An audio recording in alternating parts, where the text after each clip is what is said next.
ನಮಸ್ಕಾರ, ನಾನು ನಿಮ್ಮ ಡಿಎಂ ಗೌಡ. ಕರ್ನಾಟಕದಲ್ಲಿ ಎರಡನೇ ಹಂತದ ಚುನಾವಣಾ ಪ್ರಕ್ರಿಯೆಗೆ ಇಂದು ಚುನಾವಣಾ ಆಯೋಗ ಅಧಿಕೃತವಾಗಿ ಅಧಿಸೂಚನೆಯನ್ನು ಹೊರಡಿಸಿದೆ. ಕರ್ನಾಟಕದ 14 ಲೋಕಸಭಾ ಕ್ಷೇತ್ರಗಳಲ್ಲಿ ಹಲವು ಅಭ್ಯರ್ಥಿಗಳು ಇಂದು ನಾಮಪತ್ರ ಸಲ್ಲಿಸುವ ಭರಾಟೆಯಲ್ಲಿ ತೊಡಗಿರುವ ಹೊತ್ತಿನಲ್ಲಿ ಧಾರವಾಡ ಲೋಕಸಭಾ ಕ್ಷೇತ್ರದ ಕಾಂಗ್ರೆಸ್ ಅಭ್ಯರ್ಥಿ ವಿನೋದ್ ಅಸೂಟಿಯವರ ಬದಲಾಗಿ ವೀರಶೈವ ಲಿಂಗಾಯತ ಸಮುದಾಯದ ದಿಂಗಾಲೇಶ್ವರ ಶ್ರೀಗಳು ಕಾಂಗ್ರೆಸ್ನ ಅಧಿಕೃತ ಅಭ್ಯರ್ಥಿಯಾಗಿ ಕೇಂದ್ರ ಸಚಿವ ಪ್ರಹ್ಲಾದ್ ಜೋಶಿ ವಿರುದ್ಧ ಸ್ಪರ್ಧಿಸಲಿದ್ದಾರೆ ಎನ್ನುವ ಚರ್ಚೆ ನಡೆಯುತ್ತಿರುವ ಹೊತ್ತಿನಲ್ಲಿ ಒಬ್ಬ ಹಿಂದುಳಿದ ವರ್ಗದ ನಿಷ್ಠಾವಂತ ನಾಯಕ, ಧಾರವಾಡ ಜಿಲ್ಲಾ ಗ್ರಾಮೀಣ ವಿಭಾಗದ ಧಾರವಾಡ ಜಿಲ್ಲಾ ಯುವ ಕಾಂಗ್ರೆಸ್ ಜಿಲ್ಲಾಧ್ಯಕ್ಷರಾಗಿರುವ ವಿನೋದ್ ಅಸೂಟಿಗೆ ಈ ಬಾರಿ ಧಾರವಾಡ ಲೋಕಸಭಾ ಕ್ಷೇತ್ರದ ಕಾಂಗ್ರೆಸ್ ಟಿಕೆಟ್ ಸಿಕ್ಕಿದೆ. ಕೇಂದ್ರ ಸಚಿವ ಪ್ರಹ್ಲಾದ್ ಜೋಶಿಗೆ ಪ್ರಬಲ ಪೈಪೋಟಿ ನೀಡಲೇಬೇಕೆನ್ನುವ ಏಕೈಕ ಕಾರಣಕ್ಕಾಗಿ ಕರ್ನಾಟಕ ಪ್ರದೇಶ ಕಾಂಗ್ರೆಸ್ ಸಮಿತಿಯ ಅಧ್ಯಕ್ಷ ಡಿ.ಕೆ. ಶಿವಕುಮಾರ್ ಅವರು ಅಭ್ಯರ್ಥಿಯ ಬದಲಾವಣೆಯ ಸುಳಿವನ್ನು ಮಾಧ್ಯಮಗಳ ಎದುರಿಗೆ ತೆರೆದಿಟ್ಟಿದ್ದಾರೆ.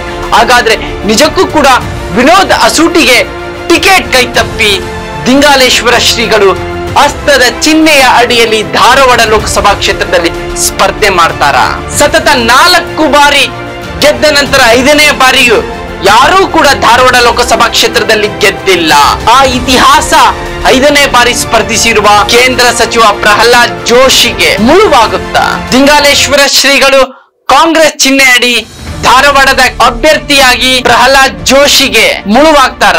ಇಲ್ಲವೇ ವಿನೋದ್ ಅಸೂಟಿ ಕೈ ಅಭ್ಯರ್ಥಿಯಾಗಿ ಪ್ರಹ್ಲಾದ್ ಜೋಶಿಗೆ ಪ್ರಬಲ ಪೈಪೋಟಿ ನೀಡ್ತಾರ? ಈ ಮೂಲಕ ಸಮಸ್ತ ಹಿಂದುಳಿದ ವರ್ಗ, ಅದರಲ್ಲೂ ಪ್ರಮುಖವಾಗಿ ಕುರುಬ ಸಮುದಾಯ ಯಾವ ರೀತಿಯಲ್ಲಿ ಈ ಬೆಳವಣಿಗೆಯನ್ನು ಗಮನಿಸುತ್ತೆ? 3.5 ಲಕ್ಷ ಇರ್ತಕ್ಕಂಥ ಅಲ್ಪಸಂಖ್ಯಾತ ಸಮುದಾಯ ಯಾವ ರೀತಿಯಲ್ಲಿ ಕಾಂಗ್ರೆಸ್ ಪರವಾಗಿ ನಿಲ್ಲುತ್ತೆ?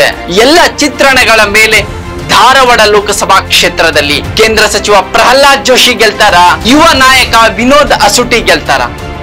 ಇಲ್ಲವೇ 2023ರ ನವಲಗುಂದ ವಿಧಾನಸಭಾ ಕ್ಷೇತ್ರದಲ್ಲಿ ಆದಂತೆಯೇ ಧಾರವಾಡದಲ್ಲಿಯೂ ಕೂಡ ಟಿಕೆಟ್ ಅನೌನ್ಸ್ ಆಗಿ ಅದು ವಿನೋದ್ ಅಸೂಟಿ ಕೈ ತಪ್ಪುತ್ತಾ? ಈಗೊಂದು ಚರ್ಚೆ ಧಾರವಾಡ ಕ್ಷೇತ್ರದಲ್ಲಿ ಹರಿದಾಡ್ತಾ ಇದೆ. ಒಟ್ಟಿನಲ್ಲಿ ಎಲ್ಲ ಮೂಲಗಳಿಂದ ಸೂಕ್ಷ್ಮವಾಗಿ ಗಮನಿಸುವುದಾದರೆ ಪ್ರಹ್ಲಾದ್ ಜೋಶಿಗೆ ಲಿಂಗಾಯತ ವಿರೋಧಿ ಅಣೆಪಟ್ಟೆಯ ಅಲೆಯಲ್ಲಿಯೇ 5ನೇ ಬಾರಿ ಅವರು ಸೋಲ್ತಾರ ಅನ್ನುವುದು ಕೂಡ ಕಾದು ನೋಡಬೇಕಿದೆ.